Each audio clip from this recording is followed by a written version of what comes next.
Babus salat wa ma yata'allaq biha. Salat dengan takluk-takluknya. Masuk ke dalam sikit ya. Masuk salat dengan takluk-takluknya ini, kita akan memulai nanti, tetap pengantarnya aqwalun wa af'alun muftatahatun bitakbir ya, wa muhtatamatun bitaslim bisurutil mahsusah. Tetap masuk di situ ya. Salat dengan takluk ini itu ada 3 nanti yang akan kita bahas di situ. Ya. Pertama ada disebut rukun qauli. Itu dia, Kak. Kedua ada disebut rukun qauli, fi'li dan qalbi. Yang 3 itu kajiannya lagi Pak ya. Jadi kiblat itu ada kiblat hati, ada kiblat muka. Kalau di masjid kiblatnya kiblat mana tuh Pak? Kiblat hati atau kiblat muka? Muka. Kalau di masjid imamnya ada di depan. Kalau salat di rumah imamnya di mana?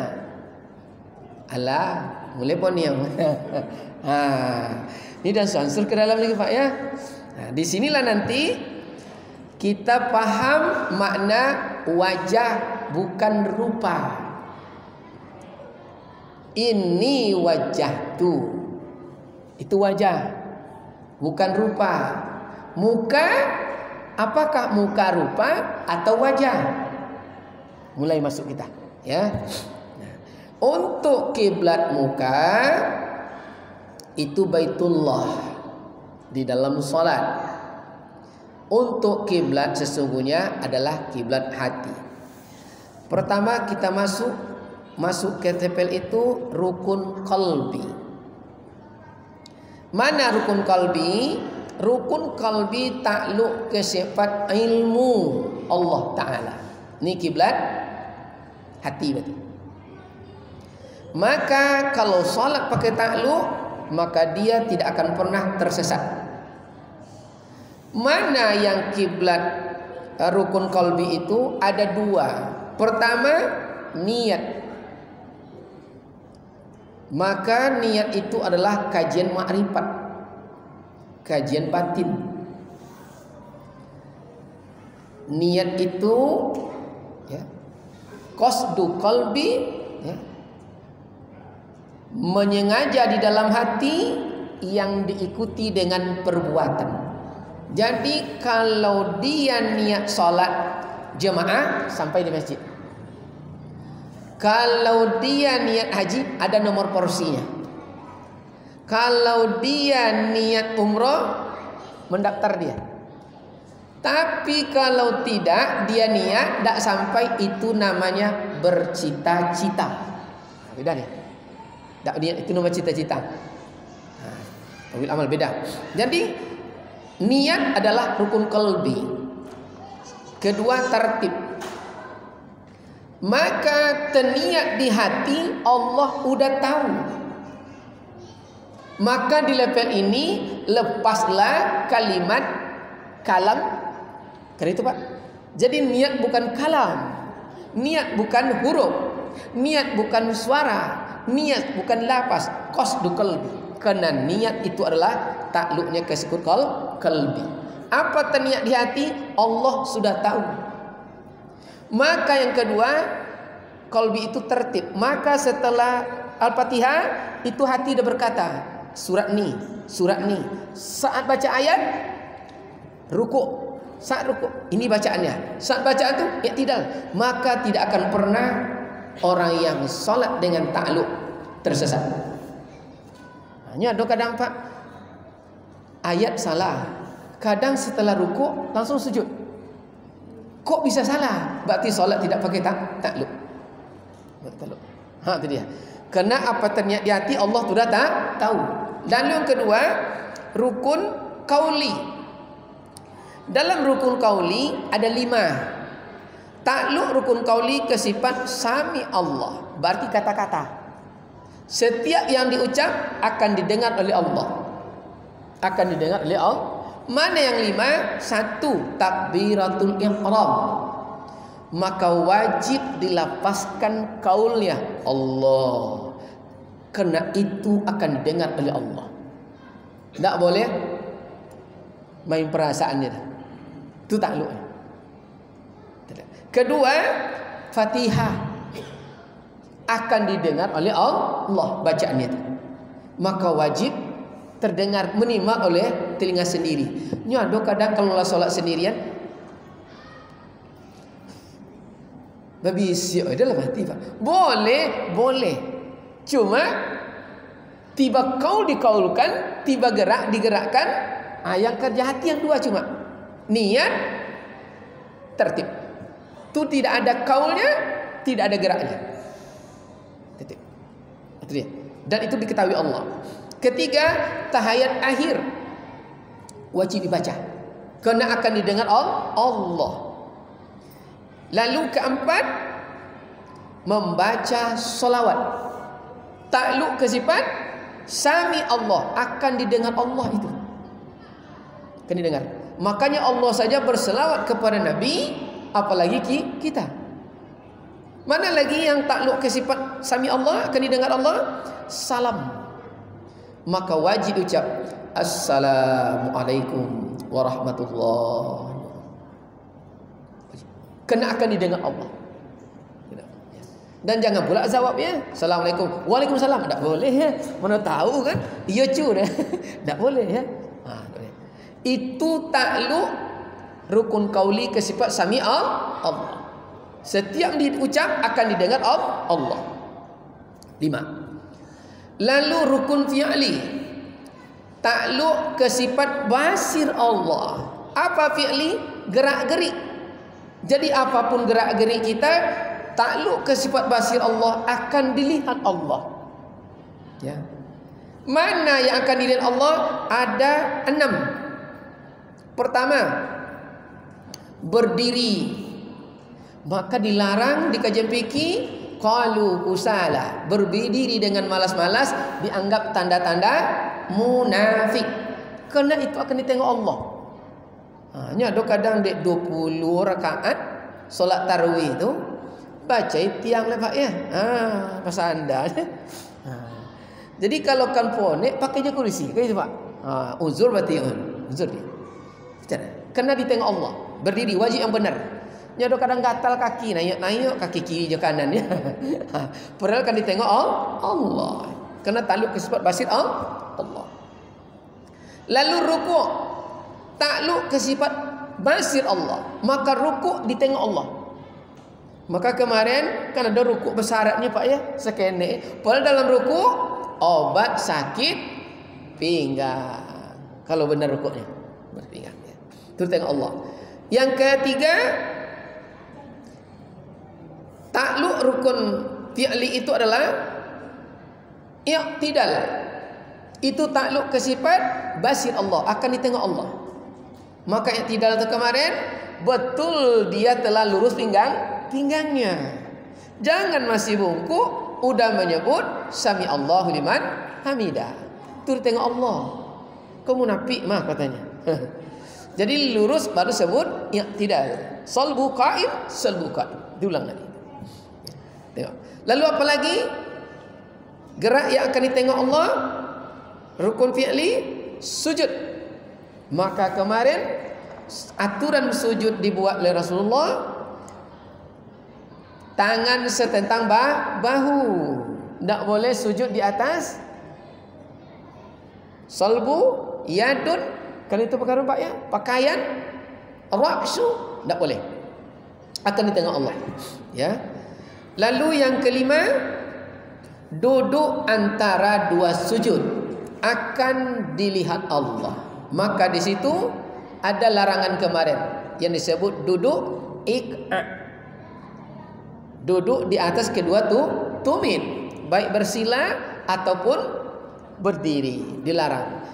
Akan dilihat Allah.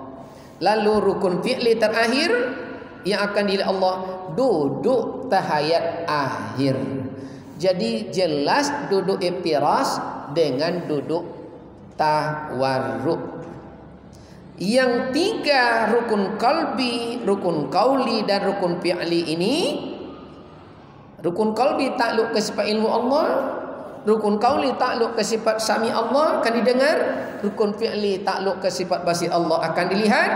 Semua itu wajib dipatri dalam qasad, ta'rad dan ta'yin. Qasad, ta'rad dan ta'yin tidak bisa dipisahkan. Terpisah tidak jadi dia. Mana yang qasad? Menyengaja sekalian perbuatan solat. Qasad itu dikhususkan.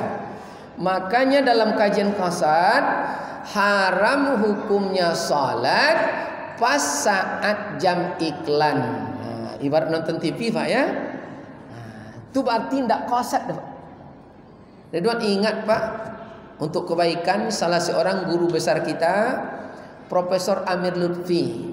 Anda kenal mungkin ya, yang rektor Universitas Pahlawan.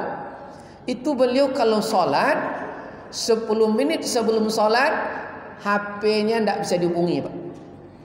Ruangnya tuh ditutup pintu, ditulis di dinding di pintu, saatnya sholat tidak ada komunikasi kecuali Allah. Garden tutup itu Pak. Aku saat sholat bapalang je pintu kodai itu. Allah Akbar. Datang orang ciak-ciak, adole gagap iya kana abudu. Aku menjawab. Berarti tidak qasad Pak, ya. Jadi kalau kita menjaga cucu di rumah, Bunda, cucu baru pandai berdiri, kipi angin dia tapi angin berdiri tidak pakai AC, matiin kipi angin tuh. Kalau kan sholat, kayak Pak. Nyepas awak solat 2 rakaat, tahu gak cucu jago menculik-culik tangan, iya kan? Ndak qasad dah. Tu Pak. Kalau jam solat untuk solat je, ndak ada yang lain. Itu yang qasad tu. Menyengaja sekalian waktu 5 minit, ndak ada yang lain. Itu qasad. Lalu ta'rad. Apa ta'rad? Menyatakan fardu supaya keluarlah yang sunnah. Jadi joleh Pak, ikut solat wajib atau solat sunat. Itu namanya ta'rad. Jelas ya. Lalu terakhir ta'yin. Apa itu ta'yin? Menyatakan waktunya. Ta'yin tu kini berapa? Ta'in apa nih Pak? Kan orang dulu ta'yin Pak ya. Ta'yin mengatakan waktunya. Ini solat zuhur kah? Solat asar kah? Atau solat maghrib? Jadi harus jelas. Itu yang tiga itu tersimpun dalam qalbi, qauli dan fi'li. Pas itu. Itu dengan solat ta'alluq. Ada kita naragu. Ada sondoknya sampai silakan Pak Haji. Rasanya yang qalbi itu kepada niat dan tertib saja. Maka rukun qalbi takluk ke sifat ilmu Allah. Dan niat di hati Allah dah tahu. Maka ni kajian makrifat ni Pak. Jadi rukun qalbi itu kajian dah kajian makrifat, udah kajian makrifat sebenarnya. Makanya kalau lah sampai level itu, puncak iman sempurna al-mar'ah, malu. Kenapa malu? Malu menyinyir. Kan ada kadang Pak, lebih panjang lo doa pada solat tu lah. Ya Allah, kecil Allah, kecil embong ngarin. Dan niat letak tu di Allah Pak. Faham? Itu dia. Malu dia Pak. Ibu aja kalau kenal dengan suami 100%, malu minta-minta. Betul tak Bu? Malu. Nyalah tahunya. Ini contoh takluk. Pulang Bang Haji Asmuni dari kantor ibarat. Nya ndak minta dah Pak. Duduk di kursi sofa. Datang ayang uminya. Ndak ngomong dah Pak.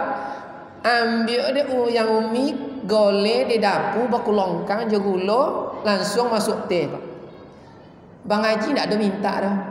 Itulah takluk. Tiba, bang minumlah dulu kene. Padahalnya nak menyobik dah Pak. Nyelah paham aja. Itulah takluk. Betul Pak? Itu takluk. Jadi niat di hati Allah lah tahu. Makanya Nabi Ayub itu tidak pernah mengeluh dia. Karena dia paham. Apa kata Nabi Ayub? Apakah masih ada yang lebih dari ini? Dia lah ngerti dia. Padahal tubuhnya tidak bisa lagi dia. Bayangkan Pak. Karena dia paham. Takluk. Awak batu sekene ya Allah. Nyinyir ni. Itu kira-kira bentuknya ya. Kalau tidak, kalau masih ada waktu kita masuk ke dalam lagi Pak. Pas salis bisulutul batin. Masuk kepada qauli. Tahayat masuk kepada rukun fi'li. Karena akan dilihat oleh Allah duduk tahayatnya. Tapi bacaan tahayat masuk ke rukun qauli. Karena akan didengar oleh Allah bacaannya. Duduknya rukun fi'li. Bacaannya rukun qauli. Bukan. Qalbi cuma 2. Niat 1, tertib kedua. Paslah 2 tambah 5 tambah 6 paslah 13. Cuma azan orang Pak Ji. Besoklah ya. Paslus salis bisrul batin min amalil qulub. Salat yang dekat batin di atas ini sikit. Di atas tu barulah salat di level ma'rifah dan daim ke atas. Mungkin cukup sampai situ dulu ya. Terima kasih atas segala perhatian, maaf segala kekurangan. Sedikit orang yang pandai bersyukur walaupun sedikit. Mudah-mudahan kita masuk di dalamnya. Amin. Amin. Allahumma amin. Billahi fisabilil haq. Assalamualaikum warahmatullahi wabarakatuh. Waalaikumsalam.